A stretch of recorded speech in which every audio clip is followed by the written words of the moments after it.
26 Secrets Rich People Won't Tell You About Their Habits and Lives. Most of them weren't always rolling in it. Here are 26 tips from rich people on how to make your money matter. 1. We're cheap, and proud of it. When you open up the paper and you see those coupons, it looks like dollar bills staring you in the face. It's how I grew up. Why not? Hilary Swank to talk show host Kelly Ripa, on clipping coupons. 2. I think about it this way, not spending money is the same as making money.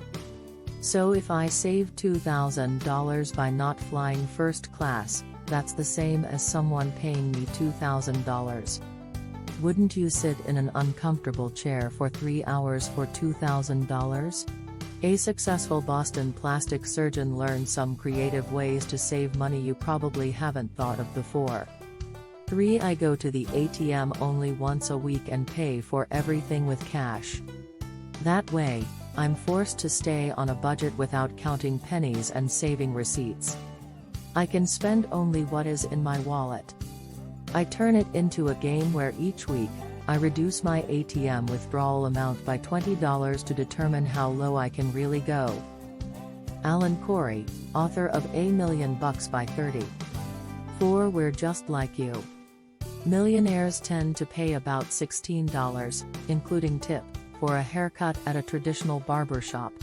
Researchers from the University of Georgia Survey Research Institute. 5. We loathe waste. One time my granddaughter was filling out all this paperwork, and there were several paper clips. I told her to take them off so she could reuse them. She said, "Grandma, do you know how cheap paper clips are?" I said, "Do you know how far a penny can stretch when you need it to?" Pat Brennan, co-owner of Brennan Builders, a premier custom home builder in Evans City, Pennsylvania. 6. We invest on whims. During the spring of 2012, I read the Wall Street Journal and learned that Talbots was supposed to be acquired, but after the deal fell through, its stock fell nearly 50% in one day. That's when I purchased $5,000 worth of Talbot stock. Its value increased by 50% that day, and I made the decision to sell it right then. A partner at a prestigious Washington, D.C., law firm. 7. We're gutsy with our jobs. When negotiating a new salary, always end the negotiations with a request for a 9-month review, instead of the usual 12-month review. It always gets approved, and it gives you a 3-month head start on a potential salary raise or bonus. Alan Corey. 8. We're not as smart as you think. It's amazing how much smarter everyone thinks you are once you have money. 2 days after I sold my company, I got asked to speak at a conference I had been trying desperately to speak at for 6 years. Peter Shankman, entrepreneur and angel investor. You don't have to be rich to have control over your credit score. 9. We find investment ideas in everyday life. After my wife got excited about the fact that Hanes sold its legs pantyhose in grocery stores, I figured that the company was on to something. I bought Hanes's stock and watched it rise 6-fold. A manager of the Fidelity Magellan Fund. 10. We don't quit until we get the deal. I once went all the way to the head of customer support at Dell over a problematic computer that was out of warranty, and I was shipped a new one the next day. If you are willing to go up the chain, you will very likely reach someone who is willing to bend the rules to rectify a complaint and fix the problem. August Turak. 11. We accept risk in order to achieve success. I was working at AOL in the 1990s when the company let go of 300 people. I was one of them. The movie Titanic was coming out, so I took my rent money and had 500 t-shirts printed that read, "It sank. Get over it." If I didn't sell those shirts, I was homeless. I sold 500 shirts in 6 hours and made $5 grand. Then I called USA Today and gave a reporter the story. I sold 10,000 shirts on the web over the next 2 months and ultimately racked up 100 grand. 13. We can't win when we give a gift. If it's modest, people think, All she bought me was a vase. But when you give something over the top, I bought someone a house once, people say, she's showing off. A retired California tech executive and multimillionaire. 14 Contrary to popular belief, we do pay taxes, a lot of taxes. And the rich don't all have teams of high-priced lawyers and accountants to do the paperwork. Many of them do their own with TurboTax, just like the rest of the world. A partner at a prestigious Washington, D.C., law firm. 15 We're careful about giving to friends and family. A whopping 72% of wealthy families, those with more than $250,000 to invest, think their children should pay at least part of their college tuition, and nearly a third think the prospective student should plan on contributing at least half. A 2012 survey of 1,000 affluent families by asset manager Legg Mason. 16 We come up with clever ways to deal with requests for money. Anytime the newspaper lists my name among the 100 top paid executives in the area, I get a ton of requests from people asking for money.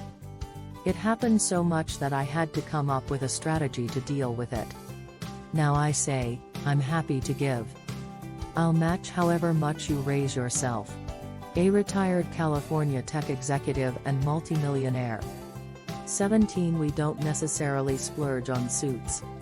I buy 3 suits every 5 or so years and own only then total. That's all I need. T. Boone Pickens, oil billionaire, in an interview with Kiplinger's magazine in 2012. Make sure you know these secrets your financial advisor won't tell you. 18 We admit we're snooty. When I go to other people's houses, I don't like watching TV on their smaller screens and listening through their wimpy stereo sound systems. It feels like you're watching TV while slightly blind and deaf. Alan Wong, multimillionaire developer of many best-selling apps and author of Lifehacked. 19 We like to use initials. You rarely meet a really rich person named Bobby, Ricky, or Danny, but you may meet Robert W. Smith, or, if he's really made it, R. W. Smith, an investment professional who blogs at StuffRichPeopleLove.com. 20 Rather than handouts, we put people to work. After I made a bit of extra cash by being an app developer, I decided to give some to my old friends and family members who were living paycheck to paycheck during the recession. But I knew that most of them wouldn't accept it. So instead, I asked them for app ideas, which I'd code and sell. They weren't great ideas, and the apps barely make any money. But that wasn't the point. I'd pay my contributors thousands of dollars anyway. Alan Wong. 21 We get a tremendous amount of satisfaction from not wasting things. I still collect all the tiny pieces of soap and put them together into one bar. I still squeeze the toothpaste tube dry. And I grow a lot of my own vegetables. August Turak, founder of 2 successful software companies and author of Business Secrets of the Trappist Monk. 22 We give a hand in unexpected ways. One time my hairstylist told me she had been fined for passing through a toll booth without paying the fee. She didn't have enough change and figured she'd pay the toll later by mail. She didn't realize that the fine for passing a toll booth would be a hefty $125. So I decided to tip her $125. Alan Wong. 23 We have neighbors who are billionaires, but you would never know it. The really wealthy are usually not the ones who wear the most expensive clothes, have the latest handbags, or drive flashy cars. In Martha's Vineyard, you see a lot of people who live in houses that sell for $10 million driving 10-year-old Toyotas. A successful Boston plastic surgeon. 24 Our huge homes might have specific rooms dedicated to entertaining. Your home might not have a ballroom, but you can save yourself stress by creating an off-limits area when entertaining. Bonus, you can shove the "I don't know what to do with this stuff" pile into one of those rooms and shut the door. A real estate broker from $1 Million Listing New York on Bravo Television. 25 A lot of life is really about who you know and making sure you hold on to those relationships. My big break was when I was hired to represent a company started by people I knew from high school. A partner at a prestigious Washington, D.C. law firm. 26 When you're buying something, it's good to ask, where does the store get it? We were paying for organic produce, and the prices were killing us. So I think, where is this store getting its food from? We do the research, call the wholesaler, and find out the criteria for ordering. The minimum order was $250. So we started taking orders from friends and arranged to get pallets of food dropped off in our driveway. Jared Sessler, founder and CEO of Home Task, entrepreneur, and former NASCAR driver.